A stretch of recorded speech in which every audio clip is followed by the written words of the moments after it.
I've played a lot of volunteer roles in Del Mar over the years, but today I'm here, like the rest of you, as a fan of Sheila Sharpe.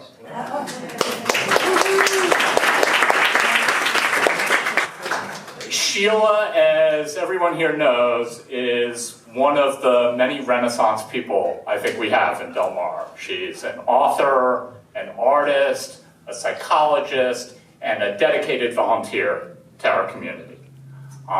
Sheila has an MFA in painting and film criticism from UCSD, along with a PhD in clinical psychology. And I think it's fair to say, it's fair to describe her as a pretty renowned psychologist. She published her first book in 2000, The Ways We Love, a developmental approach to treating couples, which Psychoanalytic Quarterly described as, and I wrote this down so I got it right, the first comprehensive theory of the normal development of love relationships and an associated treatment approach. I don't know exactly what that means, but it sounds pretty good to me. And as we all know, she's also not only an art authority, but an art lover and a book lover. I know Sheila personally from our time serving together on the board of Del Mar Community Connections, where she was a longtime board member, she remains a longtime volunteer, and she was the architect of our immensely popular Page Turners program, which I think it's fair to say this is probably the best Page Turners we've ever had here. Yes. But the great thing about Page Turners is Sheila is able to attract both local authors and internationally known authors to our little forum and put them in the hot seat and get all sorts of insights out of them. So I think it's only fair that now Sheila is going to be in the hot seat. She's combined in her new book her knowledge of art and psychology into what I can tell you personally, because I've spent the last 2 days reading it, is a terrific read. And everyone here is just going to love it. So please join me in welcoming our good friend and the author of Artist, Lover, Forger, Thief, Sheila Sharpe.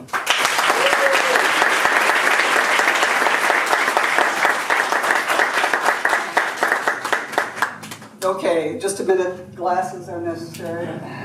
Notes are necessary. I'm not like Bob. I can't just look at you and speak. So, thank you, Bob. That was very nice, and welcome to you all. Am I hearable? Yes. Oh, please, at all times, if I'm not, raise your hand. I've been in this auditorium when I haven't been able to hear people speaking, so I really don't want to do that. Anyway, so what am I going to do today? I'm going to warm you up with the subject dear to my heart, and that, as you may imagine, is art forgery. Now, why would I care about such an oddball subject? And why would I, passionately enough, to spend 5 years researching and writing about it? Well, the short answer is because I discovered art forgery holds a mirror up to who we are. I hope this will become clear as I go along. The long answer starts back in my early childhood when I fell in love with painting, or really just making art, because then I was, finger painting, mud pies, sculpture. But when that phase passed, I did want to be a painter that used brushes. And I spent years and years training to become an artist and gathered all kinds of credentials. Now, apparently, I thought everything was going along in my favor. I had high motivation, I had technical skills, I had knowledge, I taught art. I thought, a good chance. But apparently I lacked a crucial ingredient, talent. Or enough, anyway. Or the right kind. Anyway, so my great disappointment, I wasn't embraced by the art world. So, I being a good girl, I didn't go the route of art forgery, which has happened to many artists who have not made it, and most artists don't. So it's very tempting, and though for those who had to earn a living and were furious at the art world, anger and punishment of the establishment was often a motivation. So I did what my mother told me to, which wasn't very often, but I did follow her prescription that I should have a plan B if this art deal didn't work out. So I became a psychologist, a self-employed, gainfully employed psychologist. And I particularly like working with creative people. And people like my protagonist, Nick, who developed a split identity and art forging addiction because of profound early trauma. Now, this isn't, I'm not taking an exact case here. This is a sort of a composite of many things, and somewhat also from theoretical knowledge. But the title, Artist, Lover, Forger, Thief, it's an homage to John le Carré, the master of deception, but it also reflects or refers to the multiple identities of my main character, although there are two protagonists, and one is a woman, and the woman protagonist happens to be a therapist. Like what you know. In the course of my therapy work, I also came across a couple of shady art collectors, dubious art dealers, and an unusual pair of con artists, a couple. Now, such folks usually don't come to psychotherapy, but I got lucky. Anyway, they did stimulate a great deal of interest in the art underworld, and if you've ever fallen for a con artist, you never forget it. At least I learned some of the tricks of the trade and have made use of them only in my stories. So far. As a former artist and lifelong mystery thriller, it's not surprising that I became involved and drawn to art crime. I've studied, in fact, my husband suggested that be the title of my talk. What was it now? Something about I love crime? Or oh, how I turned to crime, yes. So I studied the famous forgers and found them absolutely fascinating and based my protagonist on aspects of the best of them and majorly on the greatest of them all, Jan van Meegeren, who was a Dutch artist. But I'm going to skip back now to World War II, where the next action of the story takes place. Meegeren's remarkable story became entwined with the intense rivalry between the two rapacious art collectors, Hermann Göring and Adolf Hitler. Now, Dutch Golden Age painter Johannes Vermeer was a top favorite of both of them, and generally one of the most revered artists of the era. Now, the fact that Vermeer painted so few paintings, only about 36 that we know of, no doubt stoked the lust for one of his pictures to come back into circulation or come into circulation, be found, be discovered. This opens the door for what happens next. Near the beginning of World War II, Göring and the art world, Hitler in the art world, watched in shock and awe as Vermeer's began to appear. Paintings that were supposed to have been lost over 300 years ago. They were a series of religious paintings, a subject Vermeer hardly ever did, and they were in a new style. And it was figured that Vermeer must have developed this style during the period he didn't produce any work. It was a period of several years. Now this painting, which I'm going to show you, can you see it? The Supper at Emmaus caused a huge stir.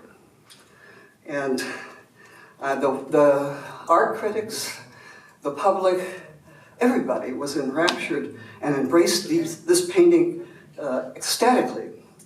Now, just so you know what's going on here, the central figure is Christ, and he's just revealing who he is to his two disciples.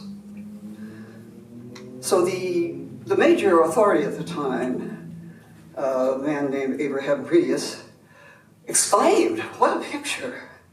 What we have here is the masterpiece of Johannes Vermeer. Quite different from all the other paintings he's painted, but every inch of Vermeer." Now, some of you may question that, but we'll go on. Goering secretly competed with Hitler for this painting. Hitler wanted this masterpiece for his Grand Führer Museum. Having his collection of great art in a magnificent museum was an important part of his fanatical mission to make Germany great again.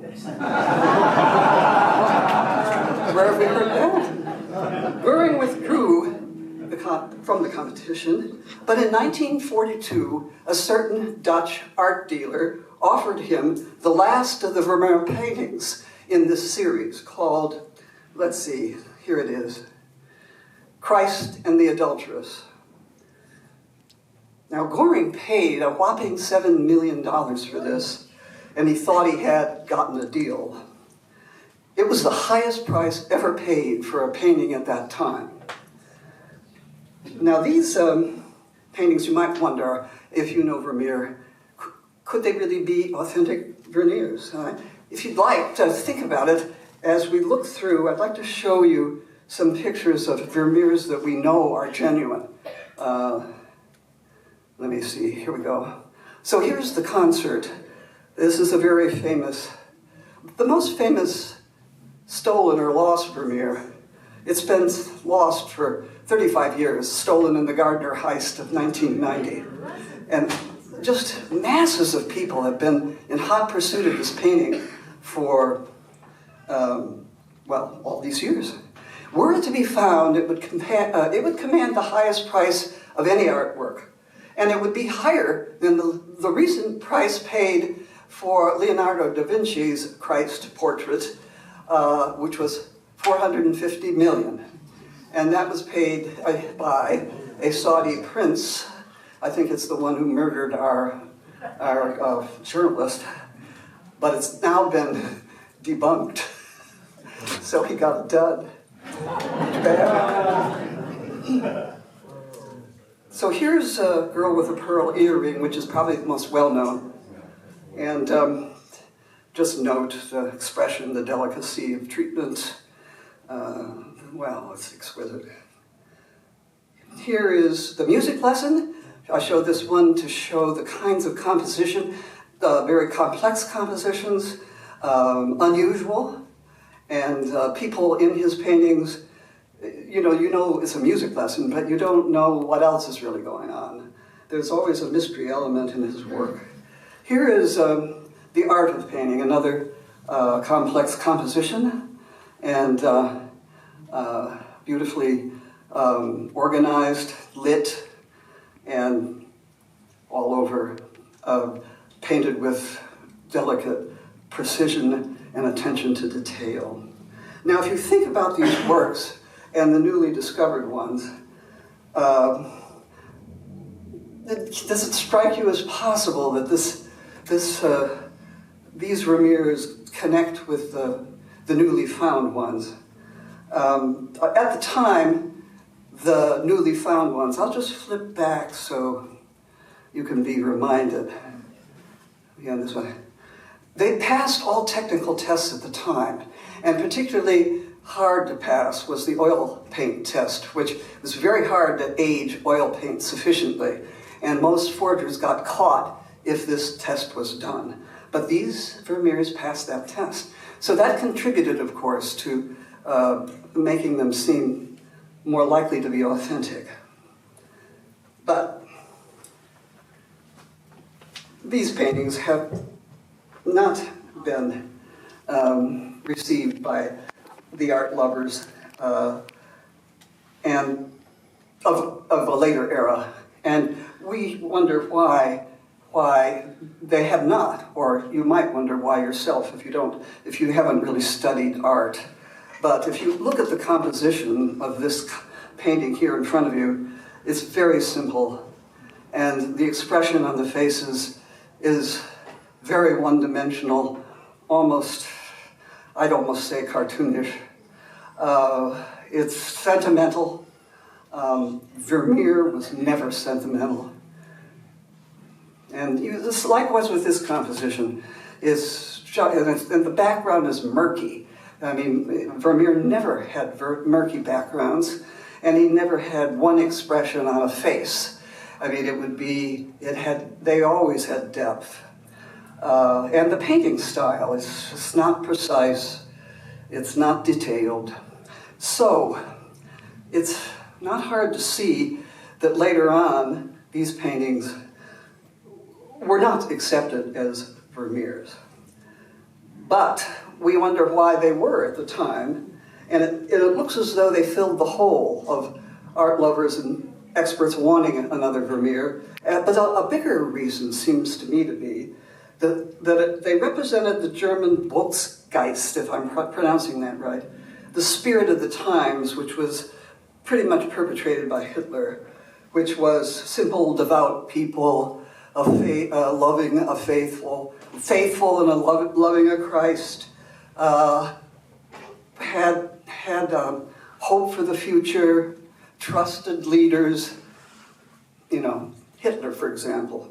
Anyway, the clever dealer responsible for this momentous sale to Goering became the richest man in Holland. This dealer was the art forger Han van Meegeren. Now, Meegeren's main motive for forging was not money. He was actually a successful painter of upper-class portraits and a successful art dealer. What he forged about, at least main reason, was his devastation over the critics' trashing of his original work. And determined to prove he was as good as the masters, he determined to make paintings that were comparable. Also, revenge against the art world was another motive. Now, Meegeren's greatest success brought him down. After the war, the selling of his Vermeer to Goering was discovered. Goering was the enemy. He was arrested as a collaborator. Now, he avoided being a collaborator, tried as a collaborator, by confessing that he had forged these paintings and the one to Goering, and he had done it deliberately to trick Goering. Now, nobody believed this at first because nobody believed he could make such masterpieces. Well, so he set about proving it. And so in the course of his trial, he painted another Vermeer in the style of the newly discovered ones. And here he is doing that. Are you? Yeah. No, you're not. You're not there. I'm sorry, I'm going the wrong way. Oh, there he is. This is his studio in his cell, where he's painting he's painting Christ among the doctors. And Christ, of course, is in the middle here, looking very peculiar. Here he is in the courtroom, putting on the finishing touches, or pretending to.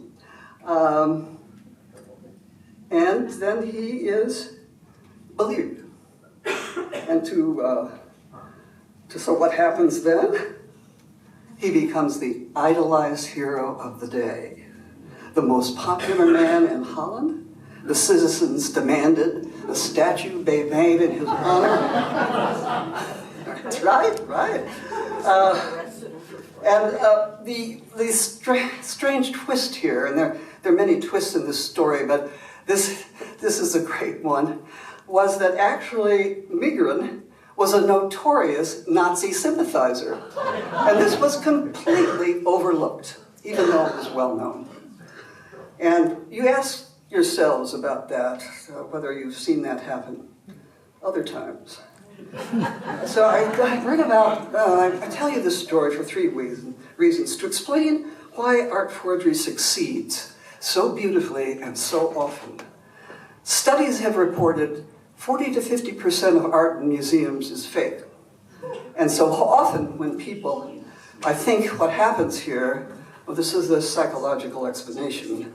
So often when people fall in love or lust with a painting, an artist, an ordinary person, or a politician or a leader, they see what they want to see and will stick to those false views despite all evidence to the contrary. And I think we're familiar with that. Now, Thomas Hoving, the former Metropolitan Museum director, wrote a whole tome and did studies on art forgery in museums. And he concludes with one sentence: the world wants to be fooled.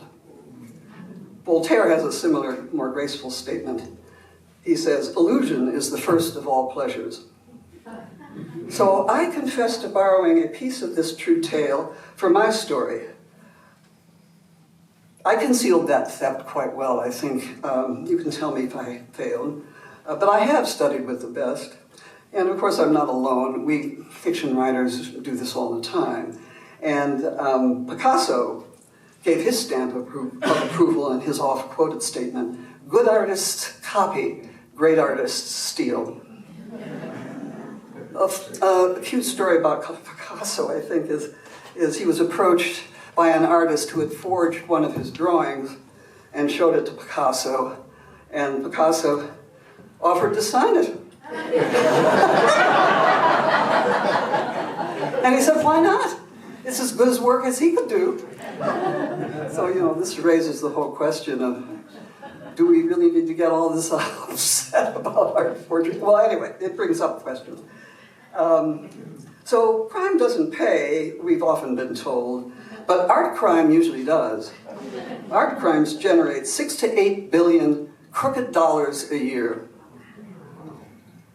Now I'm going to go back to my first writing about art forgery, which was a short story called Field of Gold. Now I gave this painting... Never mind, Bob, you can stay seated. I thought you were going to take me over there. No, I'll take you over there later. Okay. I just saw you there and I thought maybe I should take you over there. All right. So the small painting was found by two of my friends, Joy and Julie Tilton, who are here today, I believe. And they found this painting in their grandparents' storage chest. An old oil painting, a California landscape glowing through a century of grime. Now this story sounds fake. This is the kind of story that's given all the time at museums. In fact, I think at the Van Gogh Museum, they get 30 of these stories a week, almost word for word, the grandparents' chest in the attic or the basement. However, this is the one true part of this story. Now the rest of it I tell is kind of real, but it's a little embellished. Anyway, I did, in fact, bring this work to a respected art conservator, Sarah Murray. Now, she said she might be in the audience today, but she's not making a peep. I wonder why. Anyway, she thought that the work reminded her of brushstrokes, a California impressionist called Maurice Braun. And we talked about it, and she thought, well, why don't you get it authenticated by a Braun expert? And, well, at this point, I was really hooked. Was this a real Braun? A charming fake? A copy? What was it? So, I don't know, the plots started forming in my head as she was teaching me the techniques of conservation, which are very similar to the techniques of art forging. But also, in the vague book I was planning to write, I thought I wanted my main character to not only possibly be an art crime criminal, but a respected conservator, because this was often the case. Art conservators were often also forgers. So her contribution greatly enhanced the authenticity of my novel, but there might not have been a novel without Joy and Julie bringing me the exciting field of gold mystery to solve. So I know Joy and Julie are in the audience, but I don't think they're going to stand up. But I did want to thank you for the very important contributions you made in inspiring this novel. So I'll end this chapter in the thriller writing tradition with a slight cliffhanger. Yeah. Now it's time, Bob. You're going to unveil these objects.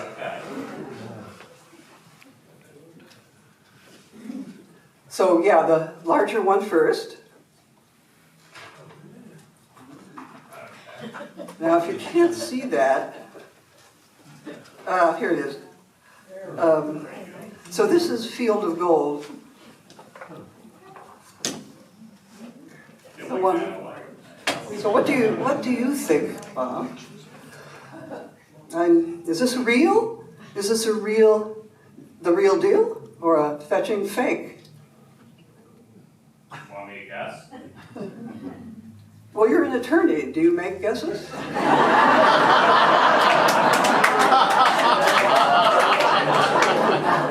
Loaded question. Fortunately, here, I don't feel like I have to guess.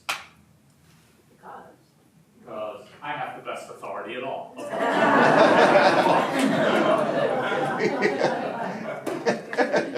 Okay, good work, Bob.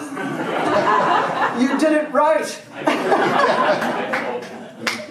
Okay, that ends this exciting segment of the program. So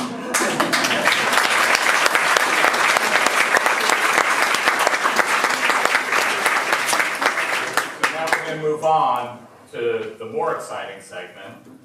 You're in the Inquisition seat.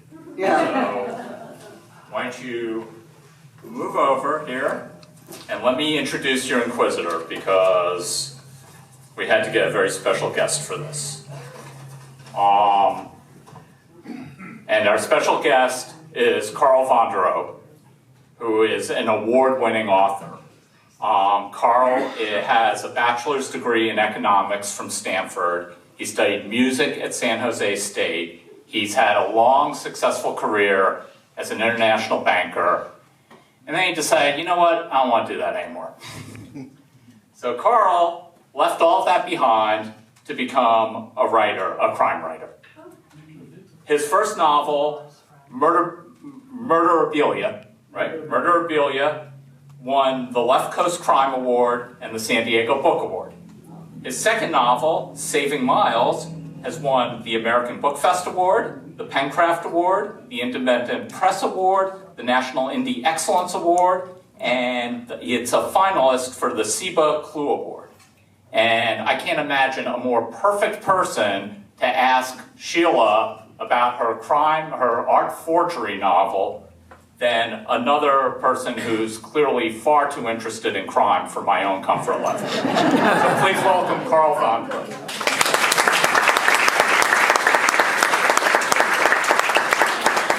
Please be careful getting up there. And just one thing, because of the subject matter and because they are so uncomfortably interested in crime, we ask that you not record any portion of their conversation. I'd just like to say I was acquitted. And thank you so much, Bob, and thank you for Del Mar Community Connections. Thank you for Del Mar Page Turners for offering me the opportunity to interrogate Sheila. So I'm very pleased to be here, and I have, of course, read the book, and it's a terrific book. So I highly encourage you to read it. And as a banker, I'm not an expert on art, but I have done quite a bit of writing. So I'd like to start off with a general question. Tell us a little bit about the stages of how you developed this book. Oh, sure. It was the end of my talk was in that vein. It started as a series of short stories. And this one I wrote called The Field of Gold was the first. But I'm trying to think. I knew I wanted to do something to do with art. And then, of course, crime is my passion too, so they sort of started merging. But that's what happened. I started with the short stories, and that was the first that you heard about. But I wrote several. Oh, sorry. Do you have do you? Got one now. Oh, thanks, Bob. So I wrote 2 or 3 other stories, and then it was suggested in my writing group, why don't you make this a novella or something? Put them all together. So I did that, and then I sent that out to some people for comment, and the general response was, it's just not a novella. There's too much here. It needs to be a novel. So that was okay with me.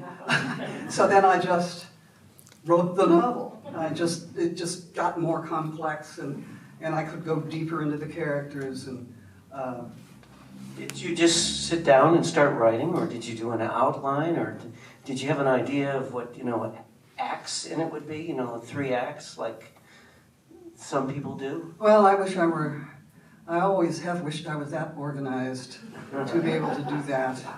But no, I'm not one of those that outlines. I might roughly have an idea of the kind of story I want to tell. And maybe, I don't know, sometimes a rough idea of how it might turn out. But that never works. It never turns out in the early phase of my thinking about that. So the thing that I find exciting about writing is much more developing the story as you write, because you get into it, and it's a surprise then what happens, instead of filling in the color chart or whatever. I tried to do that because I did have a teacher who recommended that, and it was so dull, and you don't develop anything well that way, because you've already formulated what this character is going to do. And so, no, I don't do that anymore. Well, and you can't surprise yourself. And when you surprise yourself as to what the character does, that's really one of the joys of writing. Yeah, I think so. I think so. It makes it fun. And can I just volley that back to you? Sure. Yeah, how do you do it? I've done both. So in the writer's world, some writers are what are called outliners. Wonder what they do. And others are called pantsers. And pantsers, they just go by the seat of their pants. And you will find that usually somebody's one way or the other. And some very famous, authors will do outlines of 80 pages. And others don't even know who the character is the killer is when they start the novel. I do a combination of both. I used to do more outlining. Now I'm finding it's a lot more fun being more of a pantser. Yeah, it could be longer, and than the outline thing, but it's probably going to have more complexity and spark. I think you could be right there. Yeah. And you have to do a lot of rewriting. You have to do a lot of rewriting. Yeah. Like draft after draft. Yeah. If you ever find someone who wants to be a writer, they should like to rewrite. So, well, tell me a little bit about the characters in the book, because you come from the perfect background for this book, obviously, because you have all this art background, a painting background. You're a psychologist. You dealt with troubled couples. So you blended all these together in creating some of your characters. And when I look at, for instance, at Nick, like any good psychologist, you go back to childhood. And you go back to childhood for Kate as well. Describe a little bit about that. What happened to them early on? Well, yes, Nick's story has been driven by, I touched on it, a profound early trauma in which his whole family was murdered in a fire that was deliberately set. And the father happened to have been an antiques dealer who also restored art. And the person responsible for this was an art collector who was setting the father up to make paintings that could be substituted for real paintings in a well-to-do rich person's house. And he would then abscond with the real deals. But Nick's father wasn't aware that this ruse was being put upon him until the very end, and at that point he had to be eliminated. But in eliminating him, the evil dealer destroyed the whole family, and Nick was very seriously burned and almost died. And so he was in the hospital for like a year recovering, but he had no place to go except to some very wicked relatives. So he took it upon himself to go to the museum, which he loved. He was already, kind of a child prodigy artist person. He went to the London Museum and lived there. He put himself into the baby room and stayed overnight there, and then would get up before anybody and spend his day at school part of the time. So this went on for some time till he was discovered. But the person who discovers him is not doesn't reveal his identity, but takes him under his wing. It's the janitor. So that's how he grows up, and he grows up then with only one mission, and that's to destroy the man that destroyed his family. And that's where it goes then. Yeah. And then he's developed a job as an art conservator. Right. I thought there was some other motivation too. Oh, yeah? You talked about Meacham being motivated because nobody appreciated his art, and he wanted Yes. to get back at all those people. I didn't see that in Nick. But there is one point where you talk about he feels less lonely when he's doing this, and he feels like the great artists are beside him or even part of him. That's right.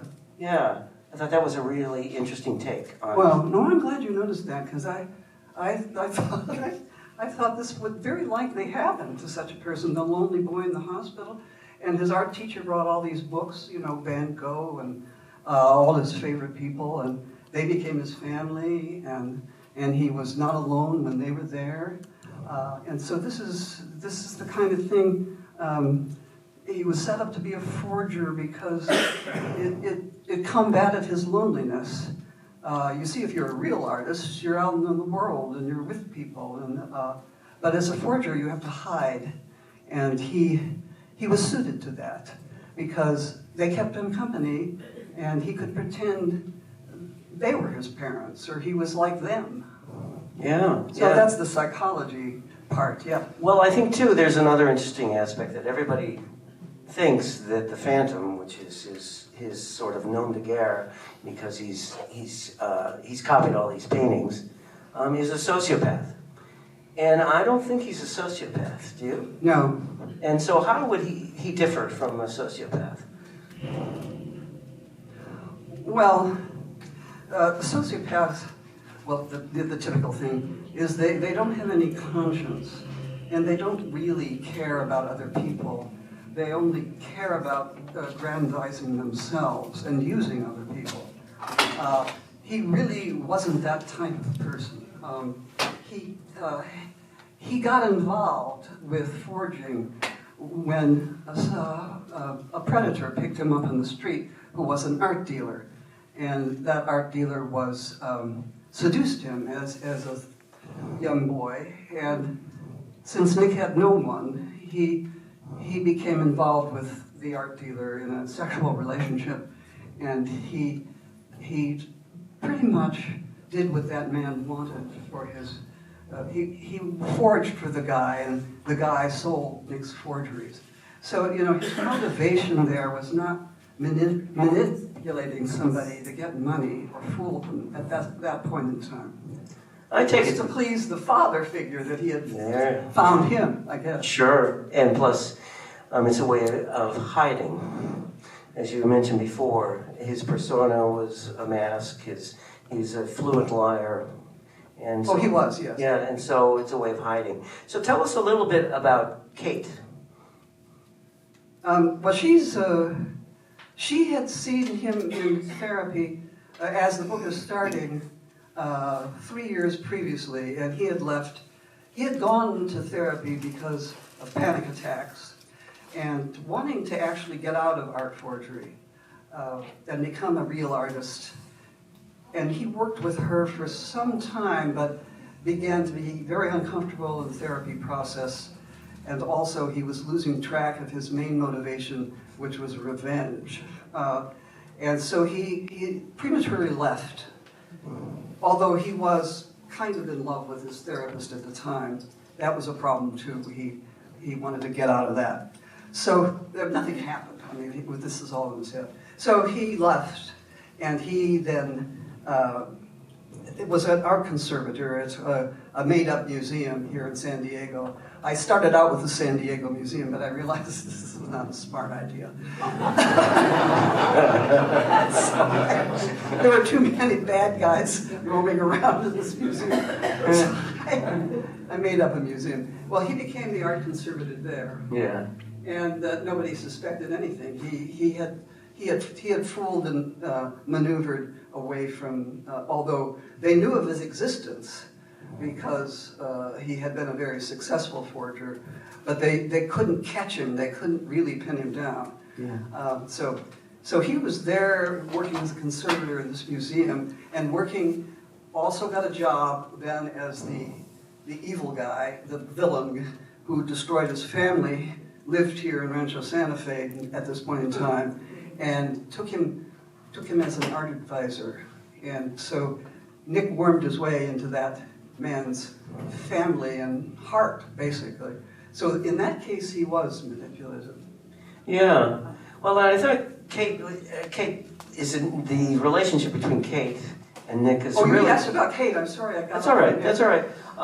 It's all great information. They are drawn to each other. And, Yes, and that's Kate right. is, she's a psychologist. She knows what con men are. And he used to be her patient.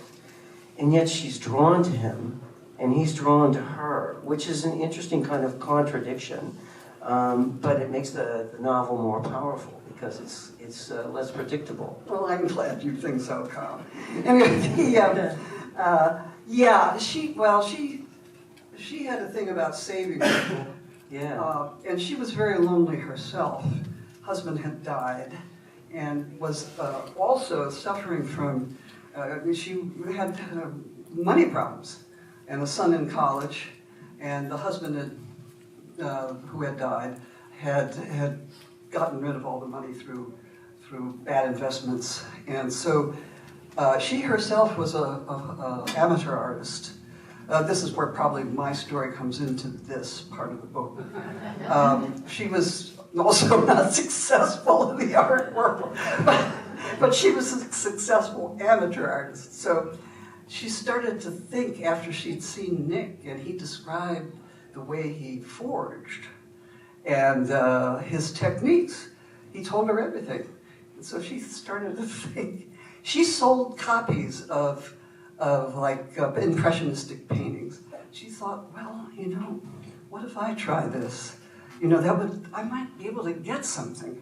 And that's where the first field of gold comes into it. Although that has happened before this story, that story comes out later in the book. But she begins to make pastiches, that is, not copies exactly, because they're too easily discovered, but they're like, you do the work in the artist's style and pick subject matter that they would pick, but it's not a copy of an existing painting. And so she's starting to work on one of these and in conflict about what she's going to do with it.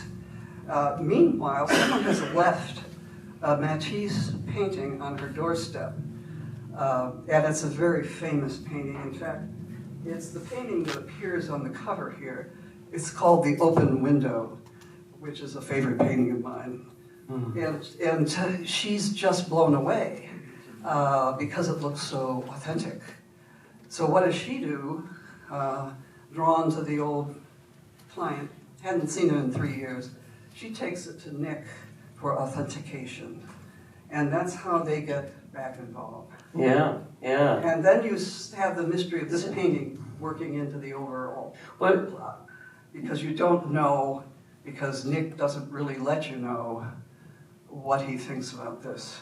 You're never really sure about a lot of things here because people have masks and different names and they're pretending to be other people. And I got the feeling that that's one of the themes of the book, that that we're all kind of con artists in a way. Is that wrong? Yeah. No, it's not wrong. Yeah. That's my big point. Yeah. Yeah. We're all frauds. Yeah. Or some Well, it's not kind so of bad. forgery. Yeah, right. Yeah. Yeah. Yeah. Interesting. Well, tell me a little bit about La Fenêtre Ouverte, the open window, because that appears many times in the book, and that also seems like a symbol in the book, and it's very important at the end of the book too. Tell me what you were trying to do with that symbol, if you could. Oh, that's a good question, Carl.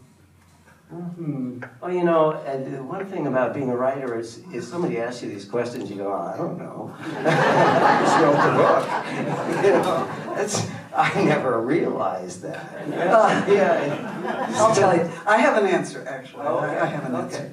I would not do that. Okay. I mean, a psychologist is going to do that? You can always cook up an answer. So I think I wrote this book with my big Matisse, beautifully illustrated, large thing I got, and to the open window. And it was with me right under my computer the entire time. And that painting did something wonderful for me.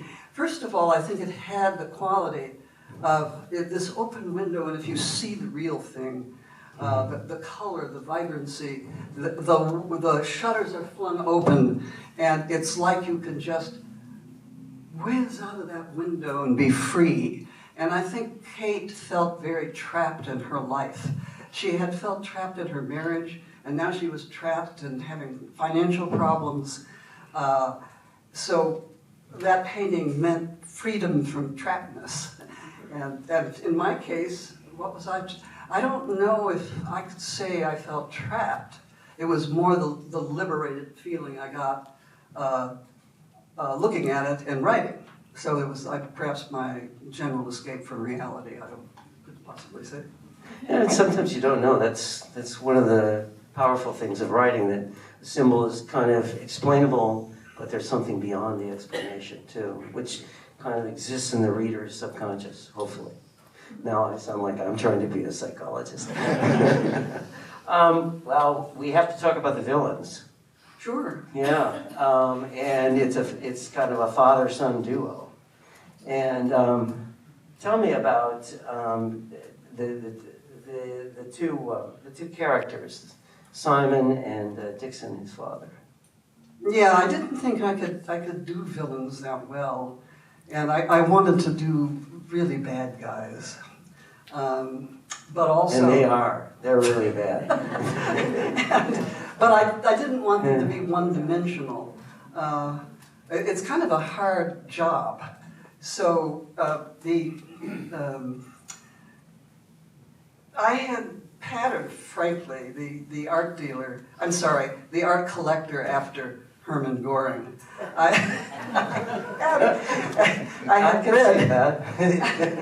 I had read more than 2 books on Göring and his art collection stuff, and he was a maniac about art, and he developed the biggest collection ever.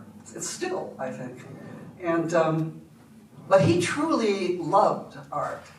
It's about the only positive thing I have to say about him. But what he did to get it was awful. He had a different motive than Hitler. Hitler really was much more interested in using art to, like I said, make Germany great again. He was not that drawn to the beauty of a painting, or Göring was. So anyway, this guy that I developed had some of those qualities of Göring. loved his paintings more than people. And that's where Nick finds his weakness, and can burrow into it. And that's where the villain, who basically wife beater, wife abuser, and Nick gets involved with the wife to plot against the guy, whose name is Dixon Steele, and they plot to destroy him. Now, you don't know how they're going to destroy him. That's part of the mystery. Yeah, that's part of a thriller to keep you guessing. Part of the thriller, yes. Yeah. Well, Oh, the other guy, the son, Yeah. was worse. The psychopathic son. Oh, yes. Now, he is a true psychopath. We had to have one in the book, at least. wouldn't be a thriller otherwise. No. He cares about no one. He's a killer. He's a killer. And anybody gets in his way. I think it hasn't started killing till my book. But they both really enjoy inflicting pain. And I think it was Bob. Somebody got very upset about my. That was me. He couldn't believe I wrote this dreadful, violent rape scene. It's amazing what's inside our minds, isn't it? Not just the lawyers. And I'm a banker, so next time you're at the bank. So that leads up to the question that you can dance around is, were any of these characters based on real people? You've mentioned some in terms of Nick and Kate. Well, Goring. Goring, yeah. I mean, you know. But I mean, real characters that you've known. Oh, that I've known. I have known rapacious art collectors. Yeah. I don't know. I don't know the ins and outs of. I mean, I'm sorry to say, and if there are, all collectors are not criminal, but many are, and many do whatever they can to evade taxes, to use their art to make more money in some way.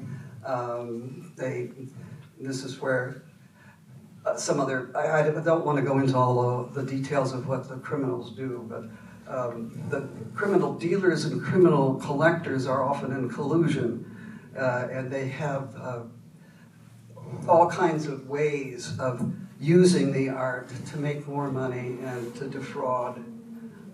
So I have known people like this, but I haven't known the details of what they do. Just know that they're not legit. Yeah, I think one of the key phrases was that the art was the same as his family, or even he regarded the art more importantly than his family, which sort of connects to some people you may have known who regarded their business as more important than their family. Maybe you've had experience with those kinds of people, and it's similar. Well, it's true. A lot of the police, for some odd reason, don't think these types of collectors exist, that squirrel away a bunch of art, hugely valuable art, and want it just for themselves. And their whole life is about collecting and getting this stuff. So, but it's true, and it's often true. So I don't follow where the police get off on this. That's not really. Dr. No is not a true character. Well, actually, he is. Do you remember Dr. No? I do. I thought that was a great movie at the time. Turned out, yeah. So, I'm not sure how much more time do we have? As long as we want? Okay, well, we'll just keep going then. Well, we don't have to... One more minute? Okay. One more question. A question. Yeah, should we go to questions now? Let's do that. Okay. How about some questions now? Yes, I saw you first. I have a two-part question about process, Sheila. First of all, what is your writing process? I mean, you have time to get up in the morning, and that's one question. The second is, once you've developed a manuscript, who are the people that you showed it to, and what was that process like? Did everyone hear the question? No. Yes or no? No. Carl, could you- Okay, so what was the process like? And Personal process of writing. the personal process of writing and the process of showing it to other people? Feedback. Feedback. Feedback process. Okay. No, good question. Good question. I'm not. I wish I could say I was disciplined in the writing process. I try to be. It's a very, because I have so many jobs. It's hard to carve out a certain time. Although I have tried in many ways. Is it morning? Is it afternoons? Is it going to be every day? Is it?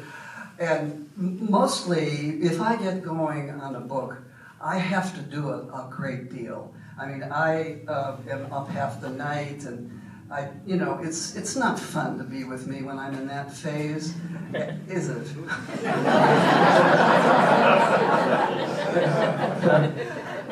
So I would say I have long jags, because I don't like to stop in the middle of something and go to something else. So I try to avoid that. So the process I would prefer is to basically, I can't imagine these people who do 2 hours in a morning and then go golfing or something. I just can't imagine being that way. I would not be able to leave the desk. So I don't. And of course, I don't have the physique that would benefit from that. But anyway, so I wouldn't say I'm disciplined, but I work a lot. And I sometimes it's at night, sometimes in the morning. It's better for me if I don't have to think about going somewhere and quitting, because I hate quitting. I'm not plagued by writer's block. There was one time I've had it recently, but I thought I have talked with a lot of people who have that problem and worked with them. Yeah. So what was the other part? The feedback. The feedback. I constantly, and I completely, any of you that want to be, or are writers, you've got to have feedback, and you've got to have it ongoing. And so I've been in a writing group basically for 20 years, maybe more, could be 25. Chuck, are you here? How long have we been together?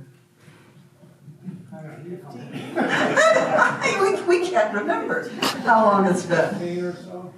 What is it? Oh, I'd say it's long. Maybe it was there before you. Wow. Yeah. But anyway, long time. And then I sent my work out to editors for review. I had 2 developmental edits on this novel from 2 different types of people. One was from Random House and was a mystery thriller expert, and the other was just a generalist. So, Carl, what do you say to that about feedback? Oh, it's essential.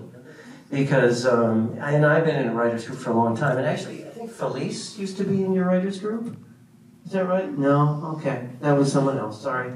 But I've been in a long time, 10 years, something like that. And you go to a writer's group and you think you've written something brilliant.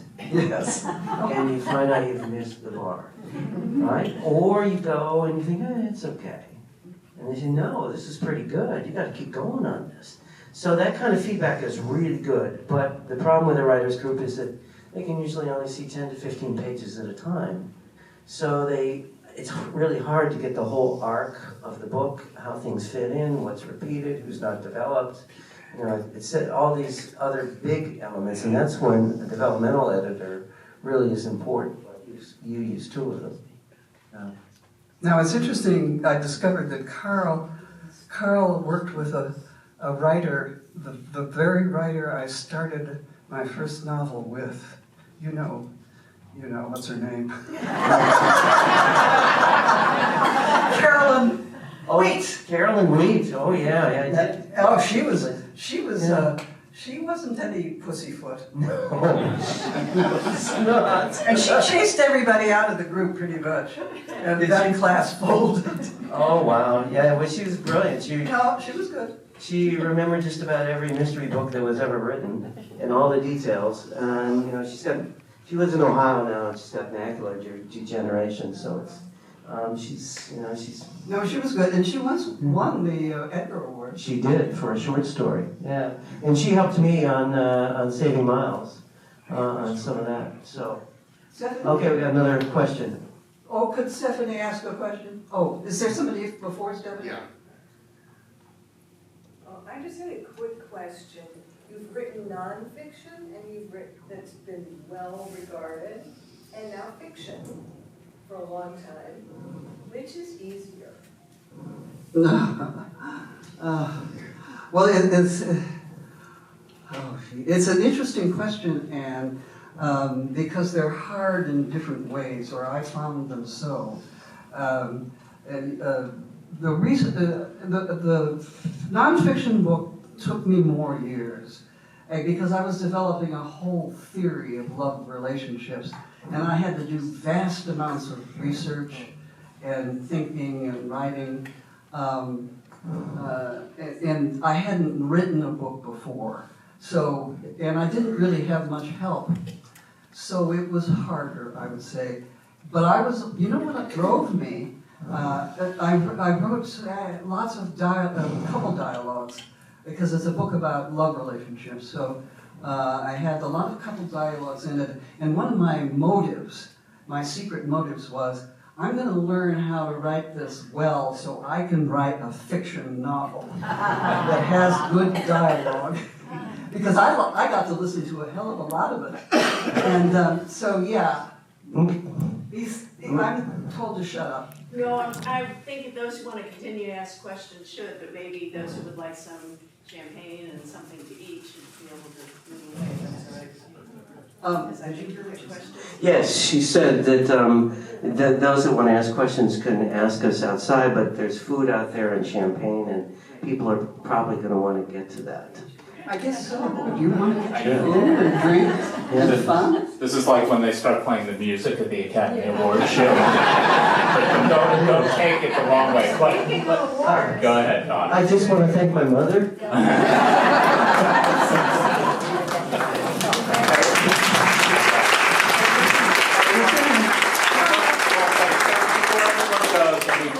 Sheila's going to be perched outside.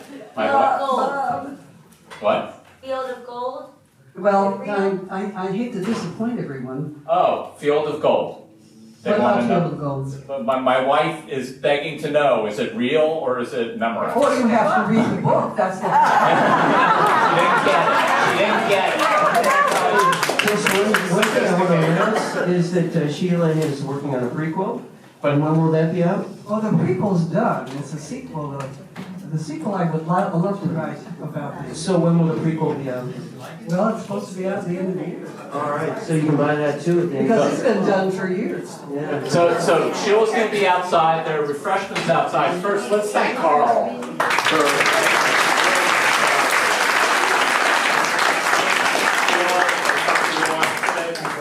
Before we break? You know, I don't want to spoil the party. Then don't spoil the party. But let's thank you all for coming, and let's thank Sheila for